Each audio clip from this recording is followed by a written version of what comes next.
You want to open it or should I open? The show, bro. Okay, welcome back to another video, guys. This is your. No. Despiértate, muchacho. Dale ahí para atrás. Te voy a jalar el pelo, te voy a jalar el pelo. No tengo pelo. Welcome back to another video, guys. This is your host, Junior Garcia from Carpenter's Touch. Today, we're here on location in my office, shooting around some different ideas and some topics, right? Have you been scammed by a contractor? Have you had fraud by a contractor? Did a contractor do something to you and didn't pay you back? Let's talk about it. Let's talk about it, guys, because it happens both ways. So, guys, we're here in the office. I'm here with Jason. Jason, tell us a little bit about yourself and your business. So I'm Jason with Gasper Roofing. I've been doing this for over 24 years. For the past 10 years, I've been the CEO of Gasper Roofing, and I've done it all from trash cleanup, installations, crew leader, and now I am a social media influencer, right?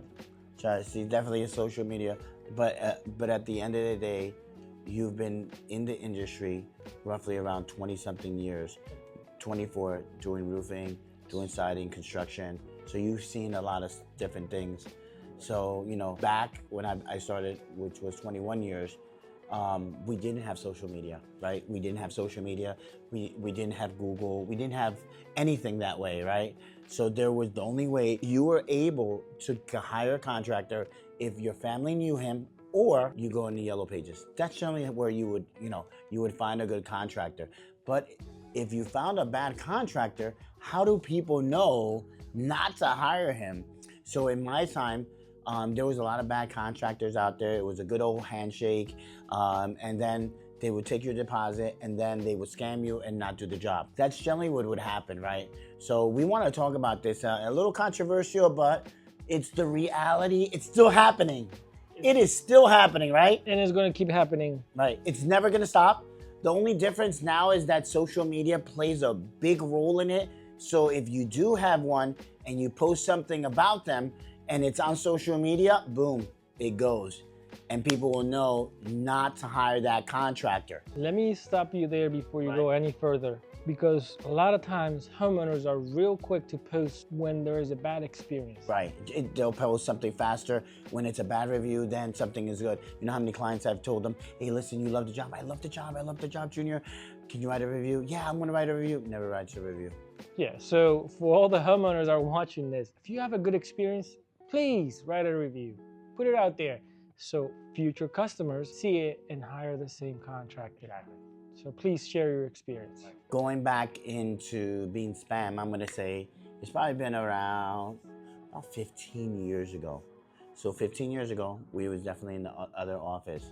And what happened was that we got an email, and the email says, hey, we would like a roof estimate. We live on so-and-so Livingston Avenue. Can you give us a price for a roof? And then, I told my team, hey, listen, I'm gonna go out here. I'm gonna go do this roof estimate. So, my stuff was retail back then. So I drove out there, not far from the office. And when I went there, I rang the doorbell. No one came out. I put the ladder.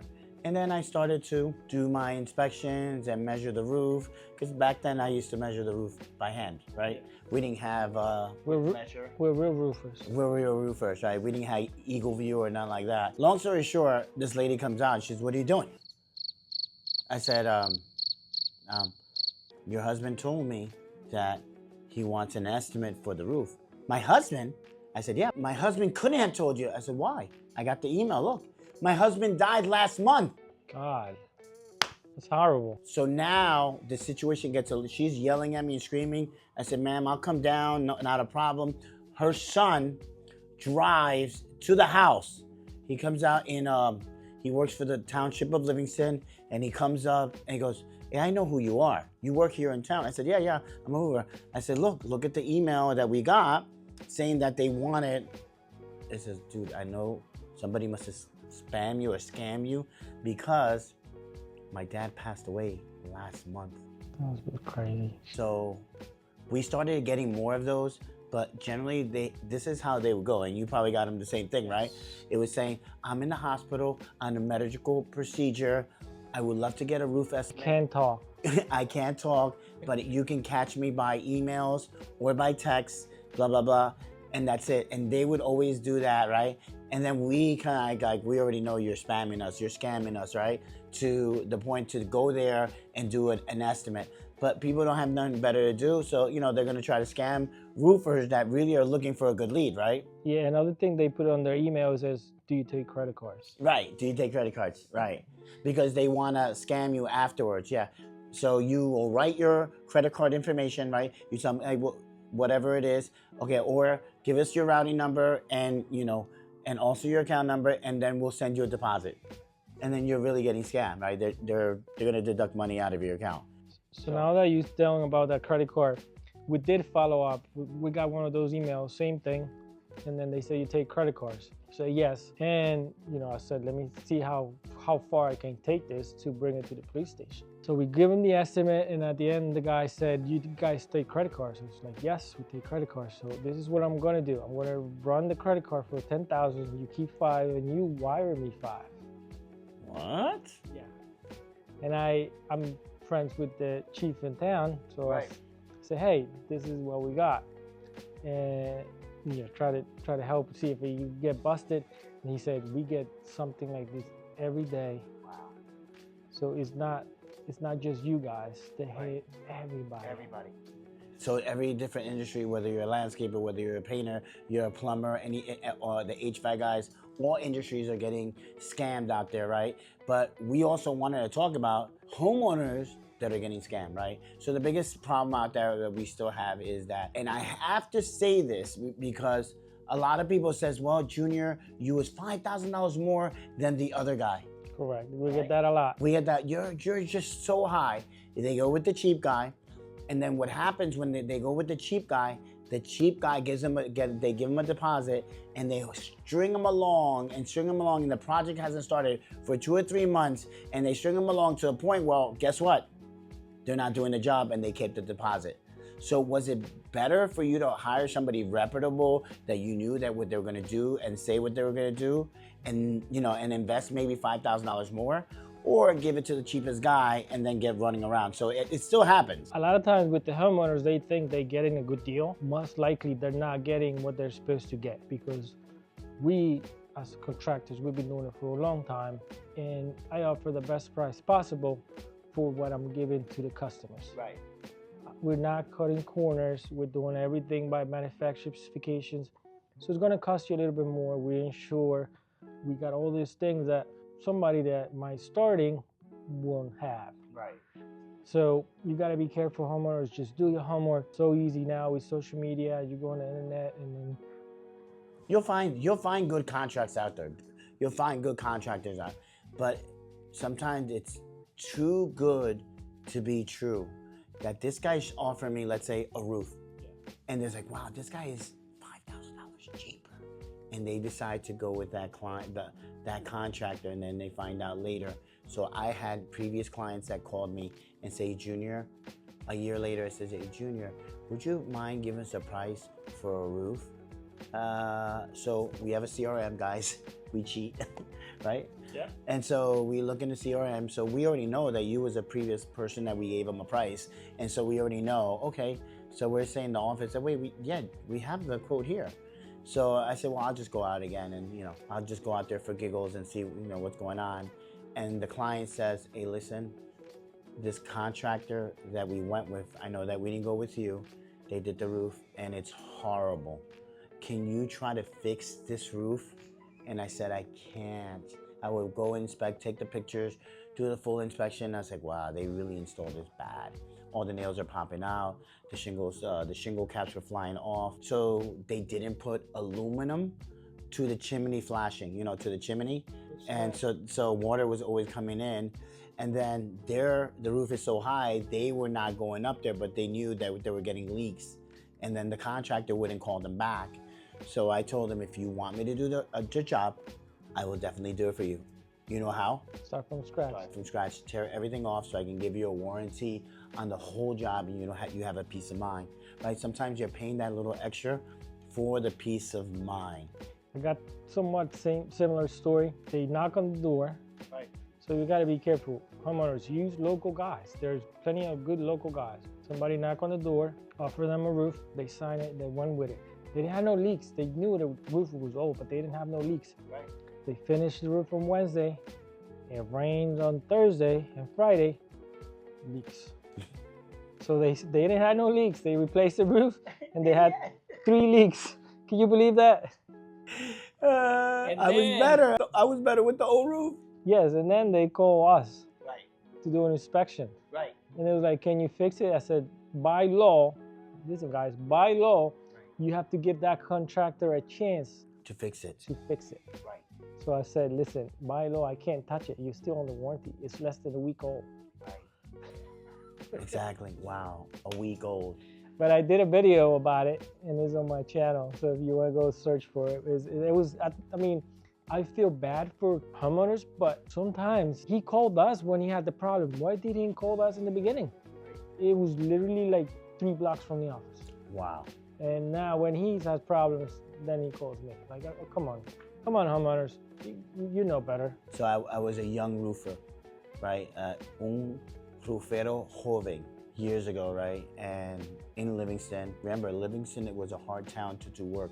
If you did not live in Livingston, they're not gonna give you a shot. Google was not in that time. The only way you can advertise was with the town newspaper. There was a local guy here. He was the biggest thing out there. I'm not gonna mention his name, right? But he's already retired and he's not in business anymore. But what happened was that I was doing a lot of his repairs. He would do a roof. In 1 year, I probably repaired maybe 10 roofs. He would do a roof, and then he would not respond to the phone call. And then the client would call him and call him and call him. And then they finally got tired. They called me, hey, listen, can you do a roof repair? And I was just doing roof repair after roof repair. So what happened this one time was this Asian client of ours, not mine, I apologize, of that contractor, says, hey, listen, can you give me a price for the roof? I said, sure. Can I walk on the roof with you? I said, yeah. And show me everything that you're gonna do.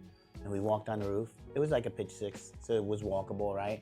And we walked the roof. I remember it was right here in Livingston. And he goes, well, what are you gonna do? I'm gonna change this, I'm gonna change this. Yeah, is this roof old? Yeah, this roof is very old. It has to be at least 15 years old. So the guy goes, okay. So he comes downstairs, and then he says, well, how much would you charge him? Back then the roofs were so cheap, it was like $5,000, $6,000, right? Yeah. So he goes, here's a contract. He throws it on the table. This guy said, I gave him a deposit, and he said he did the roof, and I gave him the deposit. He came yesterday to pick up the rest of the money. I said, what? Did he give it to him? No, he said no. He said because they never came and delivered the materials, the contaminant never came, nothing, and then It was a remote roof. I did it from the office. Yeah, they zoomed it in, right? And so the contractor was fighting with the client saying, we did this roof, we did it. They walked up to the roof and he showed him that he said he did the roof. The guy was trying to scam him. He did. No, he didn't. He did. So the guy's like, what can I do? I said, you're gonna have to talk to your contractor. I can't get involved and I don't wanna get involved because you're gonna have to go, you know, in New Jersey, it's consumer affairs, right? And you're gonna have to put a complaint and you're gonna tell them that this guy took money and hasn't done the roof and he has your money. So if you, listen guys, in the state of New Jersey, and I believe most states, if you take a deposit from a client and you say you're gonna do something, you know, you have to order materials and everything, right? Order a container and everything, and you do not do it, guys, you're going to jail. It's fraud, it's fraud. It's fraud, guys. It's 100% fraud. So I would say homeowners, know your rights. And then I would say contractors, know your rights. If somebody's trusting in you and to do the service, just do it, right? That's all you have to do. But if you're gonna take that money and not do it, at least tell them I'm gonna do it in 2 weeks or 3 weeks. You're on the schedule. But then afterwards do it. Because if not, what's gonna happen is they're gonna put a lawsuit against you and then you're gonna get a bad reputation and people are not gonna hire you. So do you have a story? Yes, I mean, it's so crazy. Before we jump to the next story, how you feel about deposits? So I do take deposits, right? I remember there was a 1 year in my business that all my competitors were not taking the deposit for roofing. So they would just sign the contract, no deposit, and then you would do the roof, and then the next day after the roof is done, you would get paid in full. And that was a thing. No, don't worry, I'll be able to do it with no deposit. But then we found out that a lot of people were not paying.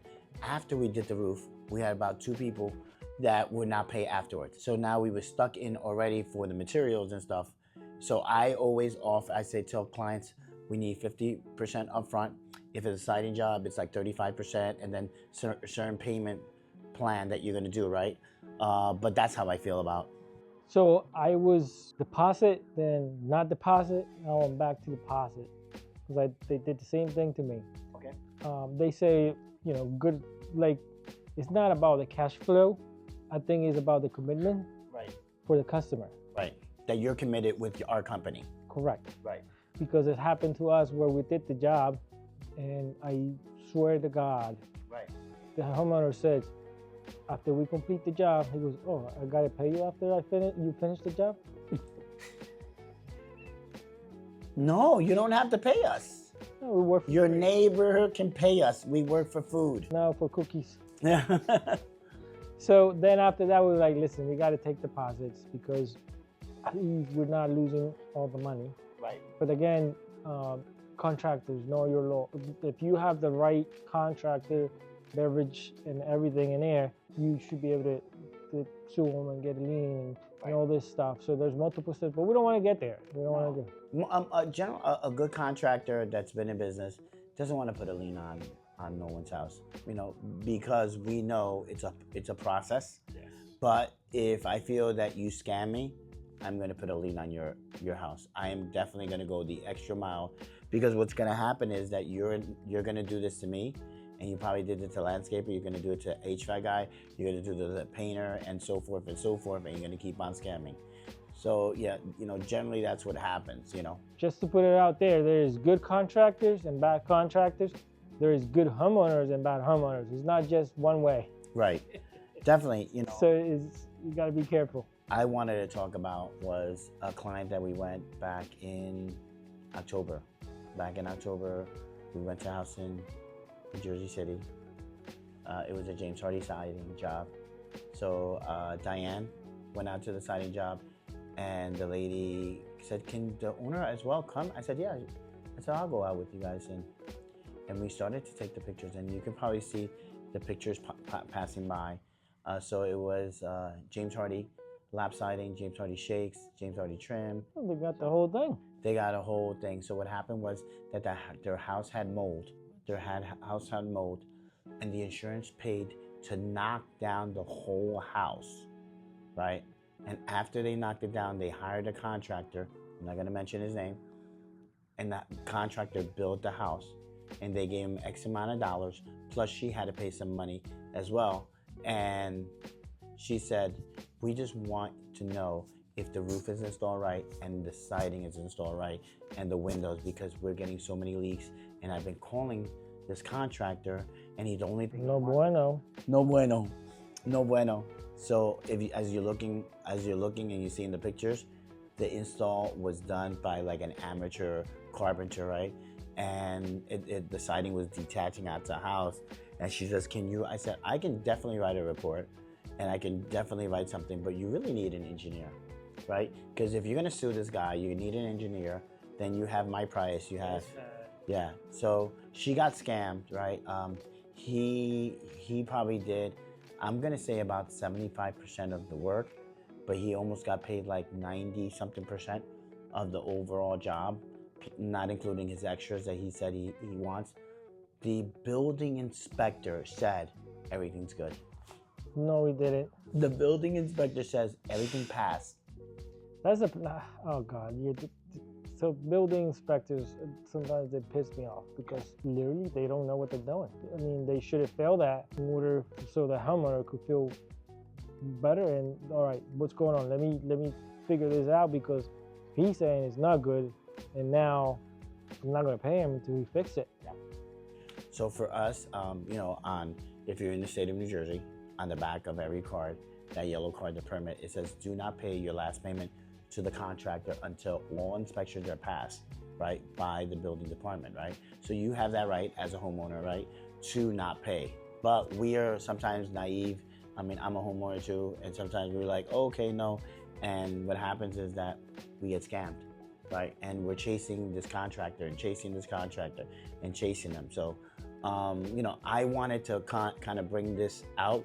But if you guys have any comments, anything you want to share, right? You know, how you as a homeowner probably got scammed, or you as a contractor, how you got scammed. I would love to hear the story on the comments below, right? So that is all the time we have. But we're going to be coming out with more controversial topics, right? Guys, don't forget to like and subscribe my page. But Jason from Gasper Roofing, right, has his own YouTube page in English and in Espanol, right? So Gasper Roofing, right, at Gasper Roofing, don't forget to like and subscribe to his page. He has a lot of beautiful content out there, and it helps also the homeowner as well as the contractor. Keep watching. Keep watching.